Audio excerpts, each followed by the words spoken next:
Salut, je m'appelle Mason et j'ai une relation secrète avec mon médecin sexy.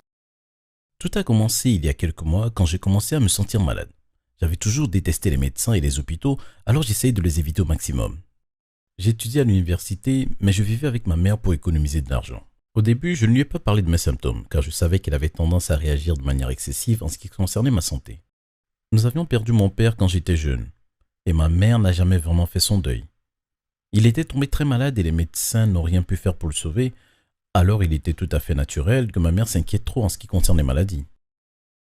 On ne peut pas dire que mon enfance ait été normale. Depuis la mort de mon père, ma mère avait peur de me perdre également. J'étais la seule famille qui lui restait. Alors elle s'accrochait à moi et s'assurait que rien de grave ne m'arrive jamais. Elle était surprotectrice, ne me laissait pas jouer dehors et me faire laver les mains était presque une obsession pour elle. Elle m'emmenait à l'hôpital dès que j'éternuais ou toussais et insistait pour que je n'aille pas à l'école si l'un de mes amis tombait malade. C'était comme si elle voulait que je vive dans cette petite bulle où rien de mal ne pourrait jamais m'arriver. Mais je l'aimais énormément, parce qu'elle était incroyable. Elle était gentille et tendre, et elle faisait vraiment tout son possible pour m'élever toute seule. En grandissant, il m'était compliqué de sortir avec des filles à cause de l'attitude surprotectrice de maman. Elle n'appréciait jamais mes petites amies et finissait par trouver des excuses pour les faire fuir, peu importe à quel point elles semblaient parfaites. Quand j'ai été accepté à l'université, nous avons décidé que je resterais à la maison pour économiser de l'argent. Maman avançait la raison que ça m'éviterait d'avoir un prêt étudiant. Mais en réalité, notre décision ne concernait pas seulement l'argent. Elle n'était pas prête à me laisser partir et je ne voulais pas la blesser. Alors rester à la maison pendant mes études semblait un bon compromis. En plus, elle m'aidait beaucoup et a payé une partie de mes frais de scolarité. Je ne voulais pas être un fils ingrat. Alors, sachant comment elle réagirait, j'ai décidé de lui cacher mes symptômes quand j'ai commencé à me sentir malade. Ça n'en valait pas la peine, et j'étais certain de pouvoir me rétablir seul sans problème. Tout ce dont j'avais besoin était quelques tasses de thé et beaucoup de repos. Les problèmes sont apparus quand la fièvre n'est pas redescendue, même après avoir pris quelques médicaments sans ordonnance et avoir passé la journée au lit. Maman est rentrée du travail et a soupçonné que quelque chose n'allait pas. J'ai essayé de faire comme si tout allait bien, mais elle n'a pas cru à mes mensonges. J'étais pâle et fatigué, et elle a touché mon front. J'ai dû avouer la vérité. Je me sentais terriblement mal. Mais je maintenais que ce n'était qu'une grippe. Évidemment, maman ne m'a pas cru. Elle voulait me conduire à l'hôpital tout de suite. Je lui répétais que ce n'était pas nécessaire, mais au final, elle a gagné. J'étais trop malade pour continuer à me disputer, et elle était pratiquement en train de me traîner vers la voiture. Elle m'a conduit et je tremblais comme une feuille pendant tout le trajet. La fièvre s'aggravait et je me sentais horriblement malade. Mais j'étais têtu et je lui répétais que c'était ridicule, que j'irais mieux dans un jour ou deux et qu'elle devrait juste me laisser me reposer. Mais bien sûr, maman n'a pas fait demi-tour. Elle s'est garée devant l'hôpital et nous nous sommes précipités vers les urgences. Je l'ai suivie lamentablement et je soupirais en répondant aux questions du réceptionniste. Ma mère et moi nous sommes assis dans la salle d'attente des urgences et je grommelais en attendant. Je lui ai dit que je serais mieux si j'étais dans mon lit, au chaud et me reposant confortablement, au lieu d'attendre une éternité dans cette pièce froide. Maman écoutait patiemment mes protestations, mais continuait d'insister pour que nous restions jusqu'à ce que je sois examiné par un médecin. J'étais de plus en plus frustré jusqu'à ce qu'on appelle mon nom. En levant mes yeux, j'ai été stupéfait. À quelques mètres de nous, se tenait la femme la plus belle que j'ai jamais vue. Je n'en croyais pas mes yeux. Elle était parfaite de la tête aux pieds. Elle avait de longs cheveux ondulés, un visage magnifique, un corps incroyable. Elle portait une blouse bleue qui était assortie avec ses yeux. J'arrivais à peine à parler et je devais avoir l'air d'un imbécile bredouillant. La femme s'est présentée comme étant le docteur Vanessa et j'avais du mal à me souvenir de mon propre nom. Je crois que c'est ma maman qui lui a donné mon nom.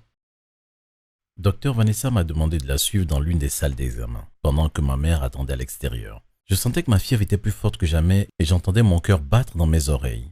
Je pensais que c'était les signes que je tombais amoureux, mais en réalité, c'était mon corps qui réagissait à la maladie. Mon état s'aggravait de minute en minute, mais j'étais trop distrait par la beauté de mon médecin. J'ai fini par être admis à l'hôpital.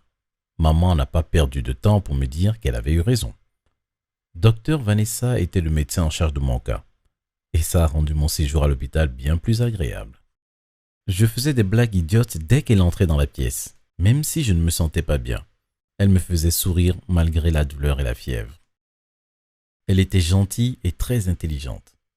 Au début, Je pensais qu'elle se montrait sympa parce qu'elle était un bon médecin et que j'étais malade. Mais petit à petit, je sentais que quelque chose commençait à se développer entre nous. Docteur Vanessa restait plus longtemps que nécessaire dans ma chambre. Quand je commençais à aller mieux grâce aux médicaments, nous parlions pendant des heures. Je voulais tout savoir d'elle. J'ai été surpris d'apprendre que non seulement elle venait d'arriver dans la région, mais son emménagement dans son nouvel appartement était toujours en cours. Elle avait pris une chambre d'hôtel le temps que certains problèmes avec sa nouvelle maison soient réglés. Quand je lui ai demandé dans quel quartier elle emménageait, elle a dit le nom du quartier où je vivais. Nous avons fini par découvrir que nous allions être voisins. Nous étions tous les deux stupéfaits. C'était une si grosse coïncidence. J'avais l'impression que c'était le destin. Comme si j'avais été censé être malade et être son patient. Pour quelle autre raison aurait-elle emménagé juste à côté de chez moi? Et nous avions aussi cette incroyable connexion. Je ne voulais pas croire que tout ça n'était qu'une simple coïncidence. Quand je lui ai dit ça cependant, elle a semblé inquiète. Elle m'a dit qu'elle m'appréciait mais que j'étais son patient et qu'elle ne pouvait pas sortir avec moi.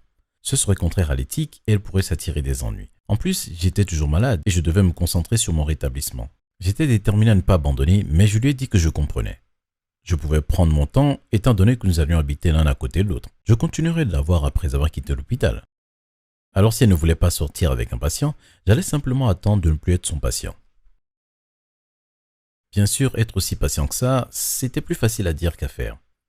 J'ai essayé de rester sympathique et d'éviter de la draguer, vraiment. Mais assez rapidement, je l'invitais à sortir avec moi. Elle a refusé la première fois et la deuxième fois aussi. La troisième fois, Dr Vanessa a ri et m'a disputé pour être aussi insistant.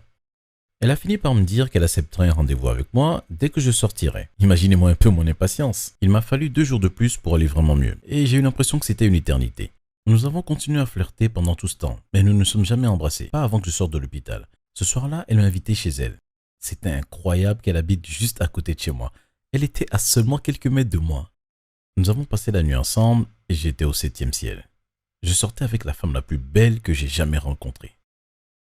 Elle était aussi intelligente et drôle. Vanessa avait 10 ans de plus que moi, mais nous nous en moquions. J'étudiais pour devenir architecte et j'obtiendrais mon diplôme dans moins d'1 an. Ce n'était pas comme si j'étais toujours un adolescent. Le problème était ma mère. Je savais qu'elle se mettrait en colère si elle apprenait que je sortais avec mon médecin. Peu importe que je ne sois plus son patient, je savais ce que ma mère dirait de toute cette situation. Que se passerait-il si elle signalait la situation avec Vanessa à la commission médicale? Je ne voulais pas que ma petite amie ait des ennuis parce qu'elle sortait avec moi. Alors au début, nous avons décidé de ne pas parler de notre relation à notre entourage. Ma mère n'appréciait pas que je sorte toute la nuit, mais j'étais assez grand et ne pouvait pas me dire de rester à la maison.